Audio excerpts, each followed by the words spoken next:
How many of you know that in America and in Texas, we have this thing called no-fault divorce? So when my ex-wife divorced me, she filed for a no-fault divorce. This is an easy way for somebody to get out of a divorce, but it decimates the family.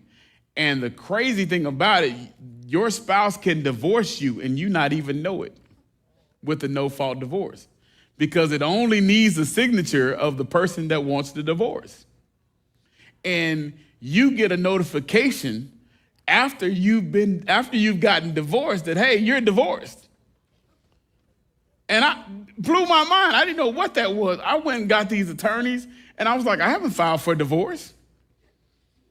Far as I knew, my ex-wife was spending time with her family, because that's what she asked me to do.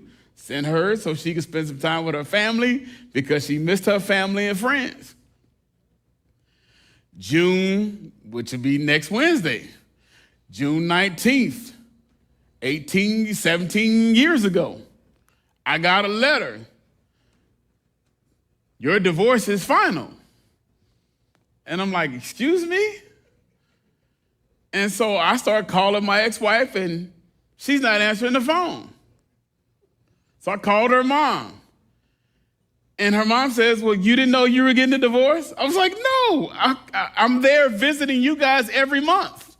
Every month I'm there for 4 days, hanging out with the kids and just doing stuff. And it's like, when was somebody gonna tell me that I was getting divorced? So can you explain what this no-fault divorce stuff is and why it exists? Man, you got Jeff Morgan so excited. I'm sure he's watching right now because he's more of the expert on that. But I will tell you, the person that created no-fault divorce, this is a shocker for some people, was Ronald Reagan. Ronald Reagan is the one that started no-fault divorce when he was the governor of California. And a lot of the governors signed on to it afterwards. Ronald Reagan later said it was the worst thing he ever did when he was in office. He realized what it did. And that's kind of when divorces started skyrocketing, because some of the ones that was committing adultery and different stuff could get these divorces with no consequences. And so many of the moms started getting on government assistance, and it was becoming a strain on the state. So the government then made Title 4D and said, hey, we'll reimburse you like 66 cents off of every dollar paid in child support to help offset these costs.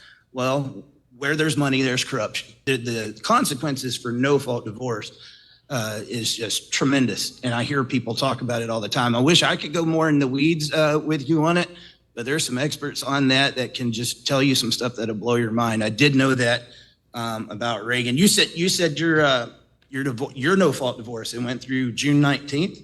Yeah, June 19th of 2007.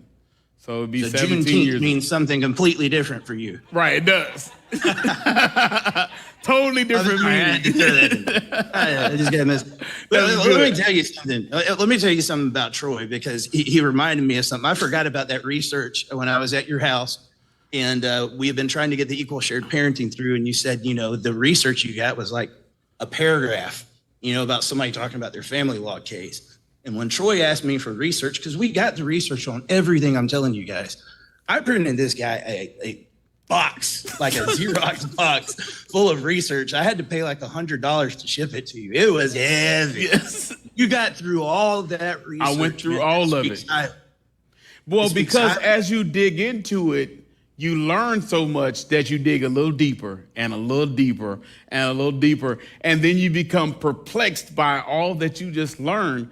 And I spent weeks going through this stuff and highlighting. I still have it all.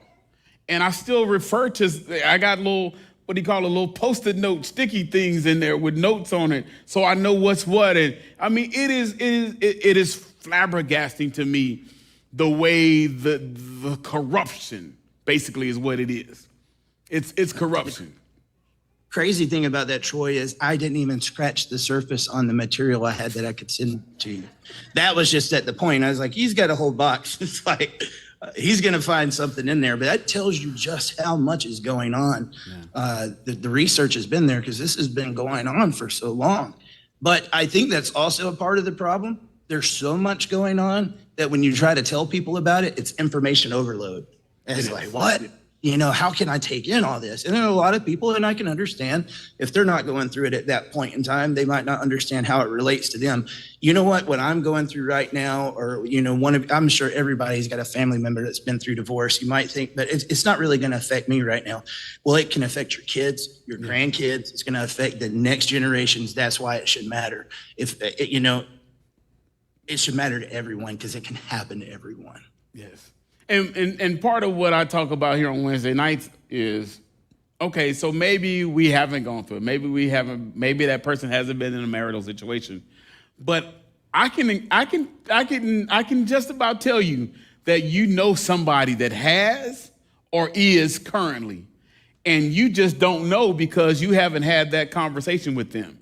But once you're equipped with the knowledge, now you know how to go about ensuing the conversation so that you can help them be healed. Because at the end of the day, we all need to be healed from these situations.